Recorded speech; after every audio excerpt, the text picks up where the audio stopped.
catchers. Oh, got it! Alright, Unrivaled fans, we have a completed week 1 behind us. We saw each club play twice, and there was some immediate action on Friday. With amazing performances from Chelsea Gray, the first 40-point game in Unrivaled history, and an expansion team that's surprising the league. Over the course of 4 days, we got 8 games from Unrivaled. I'm liking the new schedule, and the 2 games a day format works pretty well with this 8-team league.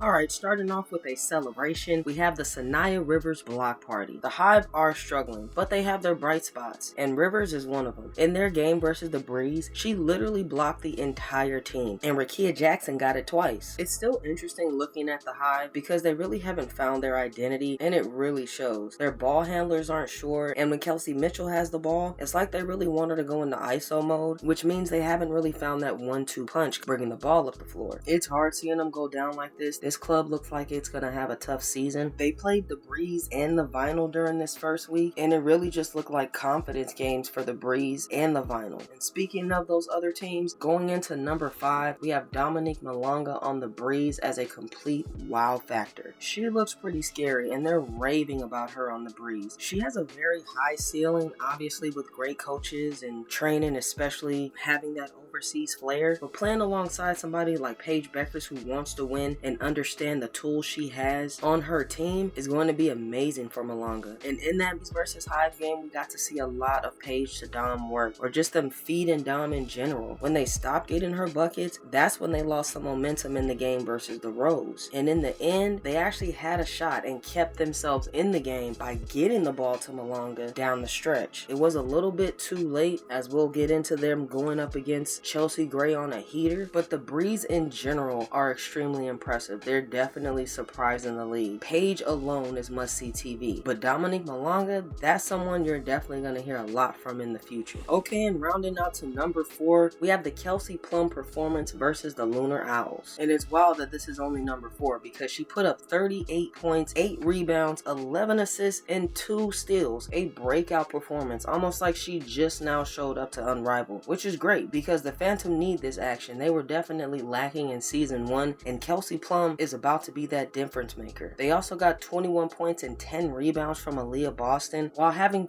30 points against the Owls in just the first quarter. They beat them 94-60. This was definitely an interesting game, and it looked like they were just playing with the Owls, who were definitely struggling. With Marina Mabry being their saving grace, she had 32 points. She got a little bit of help from Aaliyah Edwards, who definitely didn't think she was going to be the only big out there, but she gave him 13 points and 11 rebounds. She's doing what she can to keep the Owls in the game. This is definitely a game where you can tell the Lunar Owls are desperately waiting to get Skylar Diggins back. They won't get Nafisa Collier, but you can see where they're missing not just the points but the defense. Skylar Diggins would have did something to slow down Kelsey Plum, whether it was trying to put the clamps on her defensively and physically or slowing the game down in other ways. She has that much of a high Q as a point guard and floor general, and without Fee in the paint, not only is there very little help defense in this format, but a non-defensive big puts you even deeper into the hole. So someone like Kelsey Plum, who really looks like she's figuring it out on the fly but extremely quickly, is going to take advantage of your point guard, take advantage of the spacing if your big isn't in the right spot under the basket. She showed that against the Owls, dropping 38 points, and then again against the Mist with 18 points and 8 rebounds. She's secretly going to make the Phantom a big problem, especially when you get great games from Kiki Arifin, who scored 19 against the Mist, dropped 7 rebounds to help the Phantom secure that win. Okay, so rolling into number 3, we have the game 4 ending with the Mist versus the Laces. This was actually a pretty great game. Both of the teams are teams to beat right now, just trying to figure out where everybody's landing as the season gets into its groove. It was a tight game, honestly really entertaining the entire way through. So by the time you get to the 4th quarter, where in Unrivaled they play to a set score, it's an untimed 4th quarter, it gets very interesting down the stretch if they're tied or really close in the score. And this is one of the reasons Unrivaled is different and entertaining with that fourth quarter ending. Because going into the fourth quarter, the Laces are leading the Mist. And when you're ahead, you set the winning score. Or which basically means you have the quickest route to win. But it's not guaranteed. And that's exactly what the Mist put together. Defensive stop after defensive stop. Matching the Laces' energy every time they tried to pull away. Brittany Sykes was playing comfortably and confidently, hitting threes and keeping the Laces ahead, and honestly looked like she was going to pull out another hero win by keeping the Mist at bay. But as the game winds down, these teams are tied, and it comes down to the next basket winning, and it's comically so, because no one can catch a basket. Not just bad shots, but air balls. Not just missed rebounds, but diving on the floor, and there are no jump balls. It's basically like college. The possessions take turns. So in the end, each team got several chances to win the game. Obviously, the Laces had more chances than the Mist, but I digress. What pulled the excitement right out of the air for this game is when the Mist were awarded the possession, Breanna Stewart heads down the court to end the game and ultimately gets fouled. And we see the game end on a free throw instead of a bucket, which is exactly what you were waiting for with that exciting of a fourth quarter. And one of the good things about catching a league this early is they are more likely to make tweaks and changes to things that may work better in the future. And that's one thing I do hope they change, that the game has to end on a bucket. The free throws can still count and you can still increase your team score, but the win has to be on a shot, man. A layup, a midi, a three-pointer. We just went out with such a deflating ending watching Breanna Stewart win this game with the free throw. Yes, the Mist came back and it was extremely exciting to watch the last 2 to 3 minutes of the fourth quarter, but having it end with a free throw after all the other excitement was kind of a letdown. But it still made it to my top 3 because the ending of that game was absolutely hilarious. Alright, coming in at number 2, we have to show respect to Dearica Hamby, who got the first 40-point game in Unrivaled history versus the Hive. They really couldn't stop her.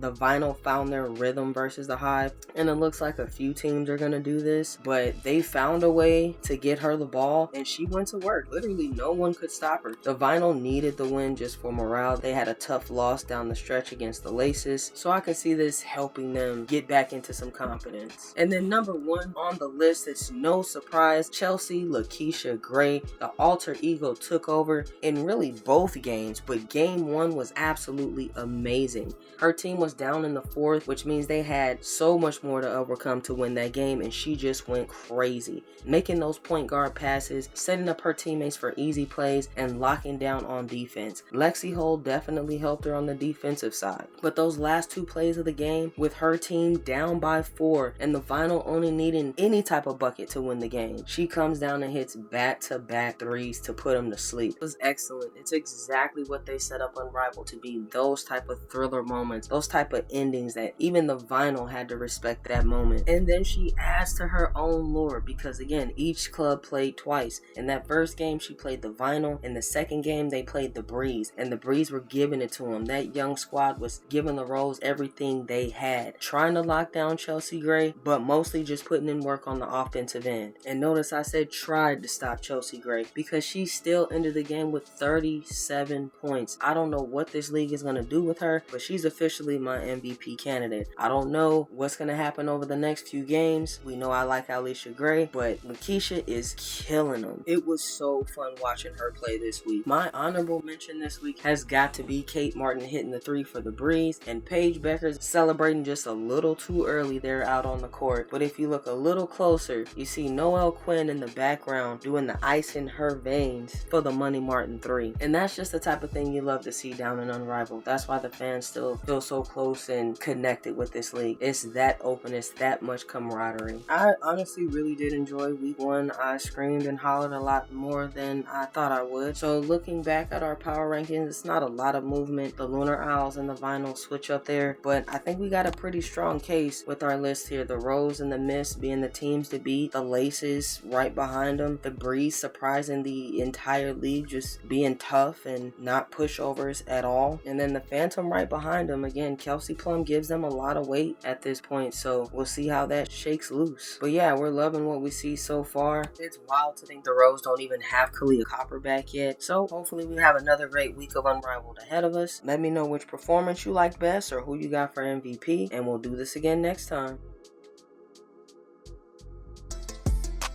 Don't forget to like and subscribe, player.